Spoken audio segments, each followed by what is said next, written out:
안녕하세요. 작은 과일 가게를 운영 중인 30대 여성입니다. 처음부터 사업을 했던 건 아닌데 남편과 어머님이 이렇게 제 인생을 바꾸어 놓았네요. 후회는 없어요. 이 일을 시작하지 않았다면 지금도 하루하루 남편과 부딪혀가며 스트레스 받아가며 그렇게 살았을 것 같거든요.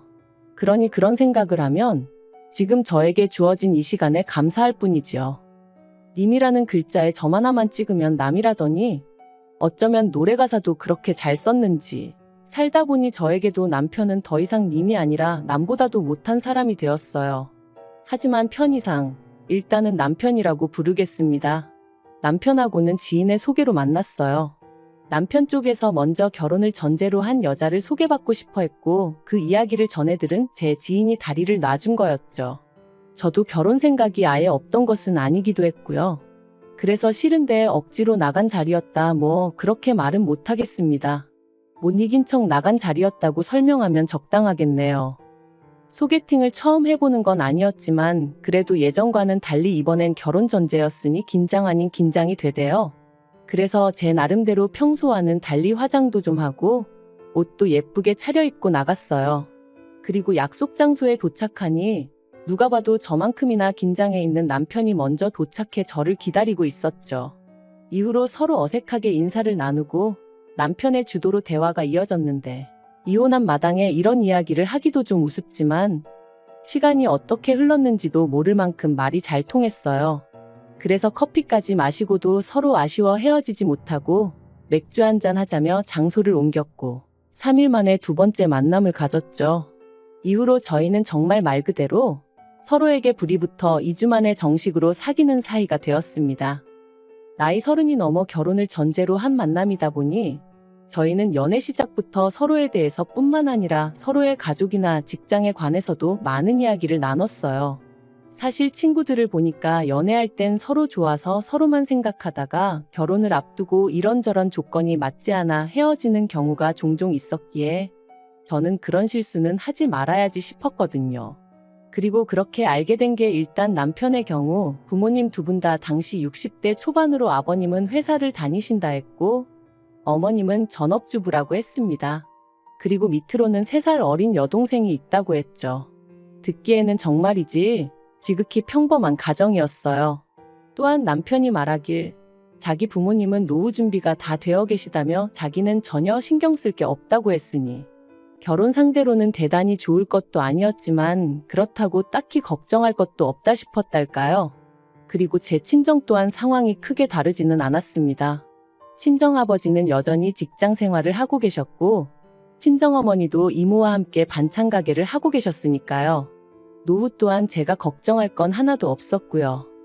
그런데 1년 반의 연애 끝에 정식으로 결혼 이야기가 진행되면서 황당한 사실이 하나둘씩 까발려지기 시작했습니다. 시작은 아버님의 회사였어요. 당시 남편은 아버님이 모 회사의 고문 같은 역할로 계시다고 했는데 그건 정말이지 부풀린 수준이 아니라 아주 새빨간 거짓말이나 다름이 없었습니다. 아버님은 실은 지인의 사무실에서 사무보조 정도를 해주는 수준이셨는데 그마저도 지인이 나오지 않아도 된다고 하는 걸 아버님이 억지로 나가고 계시던 상황이었거든요. 하지만 남편은 그저 아버님 자존심을 지켜드리고자 살짝 뻥튀기를 한 것뿐이라며 오히려 저더러 그 정도도 이해를 못 해주냐고 적반하장으로 나오는 게 아니겠어요? 그래서 그럼 도대체 시부모님 두 분은 무슨 돈으로 생활비를 대시냐니까 그건 제가 걱정할 게 아니래요. 어쨌든 노후 준비가 되어 있는 건 사실이라며 자식들한테 손 벌리고 그러실 분들은 아니라면서 말이죠. 친정에서는 이 사실을 아시고는 솔직히 많이 황당해 하셨어요. 아버님의 직장이 문제가 아니라 남편이 어쨌든 고의로 저를 속였다는 게 문제라고 하시면서요. 하지만 나오던 결혼 이야기를 없던 일로 하고 헤어지라 말씀은 차마 못하시는 눈치셨습니다. 왜냐하면 이 일이 있기 전까지 적어도 남편과 저 두 사람만 놓고 보자면 정말 알콩달콩 예쁘게 잘 만났거든요. 싸워서 울고 짜고 하는 일도 없었고 게다가 남편이 저희 친정부모님을 뵙기 전이었음에도 불구하고 생신이면 케이크 사서 제 손에 들려보내, 명절에는 과일 보내. 나름대로 잘했던 건 사실이었으니까요. 그래서 저희 친정부모님도 비록 직접 만난 적은 없었지만 무척이나 좋게 생각하고 계셨습니다. 특히 친정아버지는 제가 결혼하면 사위를 아들이다 생각하고 잘해주시겠다며 정말 기대가 크셨고요. 그러니 실망하긴 하셨어도 헤어져라 소리는 차마 못하시는 눈치셨죠. 그리고 무엇보다도 저도 남편에게 실망한 건 사실이었지만 그렇다고 사랑하는 마음이 순식간에 사그라들진 않았으니 말이 나왔으니 말이지만 답이 그게 아닌 게 뻔히 보이는데도 잘못된 결정을 내리는 사람들 보면 사람들이 지 팔자 지가 꼰다 그러잖아요. 저도 사실 그런 사람들 중 하나였고요. 그런데 막상 저도 제가 선택을 해야 하는 입장이 되니까 머리로는 하나를 보면 열을 안다고 헤어지는 게 맞는 것 같은데 자꾸 마음은 한 번만 더 믿어볼까 그런 생각이 들대요. 그래서 결국 남편과 부부의 연을 맺었습니다. 하지만 제 선택을 후회하기까지는 정말 오랜 시간이 걸리지 않았어요. 결혼한 지 2달이 되도록 남편이 경제권을 넘겨주지 않아서 결국 작정하고 제가 따지고 들었는데 그제서야 남편이 실은 시부모님 생활비를 대드리고 있었다는 걸 털어놓았거든요. 그것도 1, 20만 원 수준이 아니라 한 달에 무려 100만 원씩이나 드리고 있었죠. 어이도 없고 황당하고 제가 이제껏 드린 걸 돌려받아 와라 그런 억지는 쓰지 않겠다. 하지만 앞으로는 그렇게 못 드린다 했어요. 그런데 남편이 자기가 드리던 걸 안 드리면 당장 시부모님은 어떻게 살라는 말이냐며 그럼 제가 모시고 살 거냐고 뻔뻔하게 나오는 게 아니겠어요? 그래서 노후 준비 다 되어 계시다고 하지 않았냐.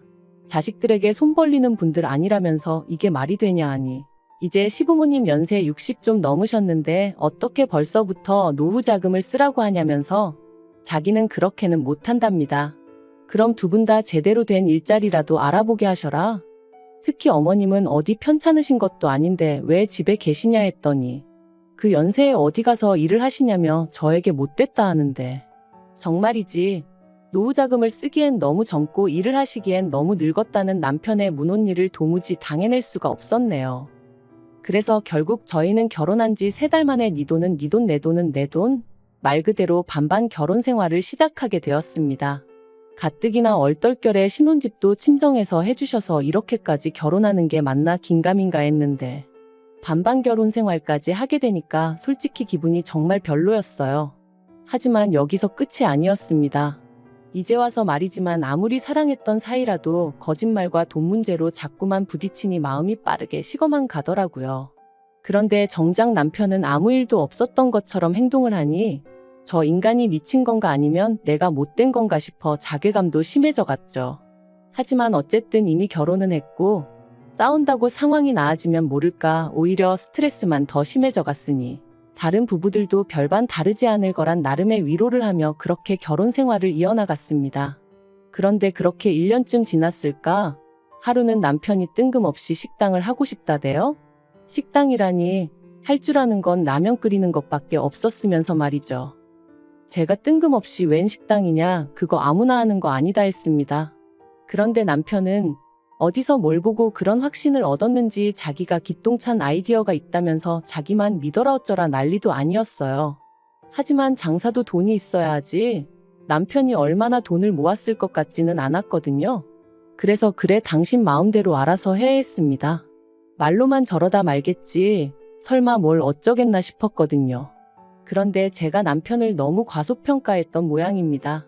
식당 이야기가 나오고 정말 2주도 안 돼서 남편이 회사에 사표를 썼다며 저한테 통보를 해왔으니까요. 아무리 반반 결혼 생활을 하고 있다지만 눈앞이 깜깜해지는 기분이었어요. 남편은 저한테 피해가는 일은 없을 거다. 오히려 제가 자기 덕을 보게 될 거다 하며 큰 소리를 뻥뻥 쳐댔지만 별 믿음도 안 갔고요. 그런데 이게 웬걸요? 회사를 관둔 지 2달 만에 남편은 보란듯이 서울 시내에 있는 식당을 인수했어요. 저도 말은 안 했지만 속으로 정말 깜짝 놀랐답니다. 그래도 원래 장사하던 가게를 인수했으니 권리금이랑 보증금이랑 못해도 몇 천은 들어갔을 것 같았는데 그 돈이 다 어디서 났나 싶기도 했고요. 하지만 알아서 괜히 골머리 썩느니 모르는 게 낫겠다 싶어서 굳이 묻지 않았죠. 초반에는 남편이 나름대로 기합이 바짝 들어가서는 아침 9시에 나가 새벽 4시에 들어오는 생활을 이어갔습니다. 그리고 그런 남편을 지켜보면서 저는 하마터면 거의 감동할 뻔했어요. 하지만 역시나 반년도 되지 않아 남편은 언제 그랬냐는 듯 점점 풀어지기 시작했고 급기야는 가게 오픈 시간도 자기 멋대로 바꾸는 거예요. 그래서 제가 그렇게 장사하면 손님들이 찾아오겠냐 한마디 했더니 그럼 네가 한번 해보던가 하며 버럭 소리를 지르는 게 아니겠어요? 어이가 없었죠. 내가 지더러 장사하라 그랬나 괜히 멀쩡히 다니던 회사는 때려치고 왜 나한테 화풀인가. 사실 가게 열고 나서는 그래도 남편이 열심히 하는 게 안쓰러워서 생활비도 3번이나 안 줬는데 제가 아무 말 안 하고 그냥 넘어갔거든요. 얼마나 없으면 저러겠나. 못 주는 사람 속은 오죽하겠나 생각하면서 말이죠. 그런데 그런 저한테 미안해한다거나 고마워하는 기색은 없고 화풀이만 해대니 기도 안 차더라니까요. 그리고 급기야는 남편이 권리금이고 보증금이고 뭐고 모르겠다며 아주 배째라는 식으로 나오기 시작했습니다. 제가 미쳤다고 한두 푼도 아닌데 그런 소리가 나오냐니까 저더러 네 돈도 아닌데 무슨 상관이냐는 거예요. 그런데 더 어이가 없었던 건 남편이 그렇게 나오자 어머님이 난리셨어요. 알고 보니 남편 가게를 차려준 게 어머님이셨거든요. 어머님은 무려 8천만 원이란 당신 돈이 들어갔다며 그 돈을 저더러 갚으라셨습니다. 제가 어이가 없어서 저랑 상의를 하고 남편한테 빌려주신 것도 아닌데 그 돈을 왜 제가 갚아야 하냐고 저는 못 갚는다 했어요. 그리고는 남편더러 당신 어머니 돈인데 아깝지도 않냐. 정신 차리라 몇 번이나 어르고 달랬지만 도통 들어먹지를 않대요. 그런데 그 무렵 안 좋은 일은 몰려서 온다더니 제가 다니던 회사가 부도가 났습니다. 언젠가부터 흉흉한 사무실 분위기가 마음에 걸렸는데 결국 사장이 직원들을 모아놓고는 미안하게 됐다며 더는 방법이 있네 없네. 그리고는 대부분의 직원에게 해고를 통보했죠. 직원들 몇몇이 이렇게 나갈 수는 없지 않냐며 법적으로 한번 붙어보자고도 했지만 그게 말처럼 쉬운 일도 아니고 그래서 일단은 어떻게 상황이 진행되는지 알려달라 하며 저는 저대로 또 살 길을 찾아 나서야 했어요. 그리고 그런 와중에 남편은 하도 죽겠다며 사람을 보채대니 가게에 한번 나가봤는데 사실 그전까지는 자기 멋대로 결정하고 판 벌린 남편이 미워서 가게에 가본 적이 없었어요. 한창 남편이 열심히 하던 때는 방해가 될까 싶어 못 갔고요. 그래서 제대로 가본 건 그때가 처음이었는데 여길 왜 말아먹지 싶을 정도로 위치도 너무 좋고 한마디로 이해가 안 되는 거예요. 처음엔 당장 출근도 안 하겠다. 남편을 도와줄까 싶었어요. 하지만 정작 남편은 거의 포기한 상태로 무념무상인데 자칫하다간 저 혼자 독박 쓰게 생겼더라고요. 그래서 남편더러 정말 가게 접을 거냐 물으니 그럴 거라길래 그럼 나한테 팔라고 했습니다. 그러니까 남편이 그게 무슨 말도 안 되는 소리냐면서 팔고 자시고 할 게 어딨냐고 그냥 저더러 나와서 도와주면 되는 거 아니냐대요. 그렇게는 못한다 했습니다. 보나마나 당신은 나를 직원 부리듯 할 거고 어머님은 어머님대로 당신 돈으로 차렸다 하시며 온갖 생색을 내실 게 분명하다고. 그러니까 난 무턱대고 나와서 일 도와주고 그렇게는 못한다 했죠. 나한테 아예 전적으로 팔던지 아니면 접던지 당신 하고 싶은 대로 하라면서요. 그리고 저는 그렇게 어머님의 가게를 인수했습니다. 다만 저도 모아놓은 돈이 많던 건 아니었던지라 친정어머니에게 상의를 드리니 어머니가 당신이 인수하겠다 하셔서 저희 어머님 대 친정어머니 간의 거래로 이루어졌지요. 지금 생각해보면 저도 정말 무슨 깡으로 그랬는지 모르겠어요. 그런데 정말 가게 자리가 좋아서 조금만 신경 쓰면 잘 풀릴 것 같은 확신이 들었달까요? 그리고 나중에 듣기론 친정어머니는 어머니대로 제가 확신이 있으니 한번 밀어줘보자 싶으셨다대요. 그리고 그때부터 저는 정말 하루에 길어야 4-5시간을 자가며 가게 일에 몰두했습니다. 남편은 회사가 많은 동네니 무조건 술집을 해야 한다며 그 작은 공간에 빡빡하게 테이블을 밀어넣고 술을 팔았지만 일단 제대로 된 안주도 없지 그렇다고 술이 싼 것도 아니지. 게다가 근처에는 이미 터줏대감처럼 자리 잡고 있는 괜찮은 술집들이 너무 많았거든요. 그래서 저는 과감하게 그 공간을 과일가게로 바꾸어 버렸어요. 저도 그랬지만 직장인들 대부분이 아침 먹을 시간도 없이 출근을 하는데 그럴 때 바나나라던가 사과 하나만 있어도 살 것 같거든요. 아무튼 나머지는 제 사업 비밀이라 더 말은 못하겠습니다만 과일 가게로 바꾼 건 정말 신의 한 수였어요.